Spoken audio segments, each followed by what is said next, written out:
Yung malungkot naman na background music kasi 'di ba parang bagay sa ginagawa nating Cherry Blossom. Yung yung uso sa TikTok.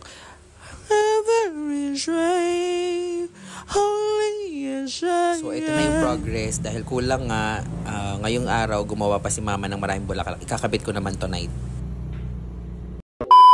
Ito na yung progress guys, kaya lang sa totoo lang yung nagawa pala namin ni mama kulang pa rin talaga kasi dapat yung Cherry Blossom talagang magarbo siya. So gagawa pa ulit ako ng marami.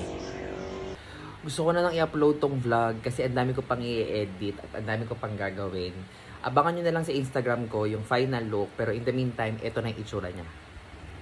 Background music, pasok! Oyani aureta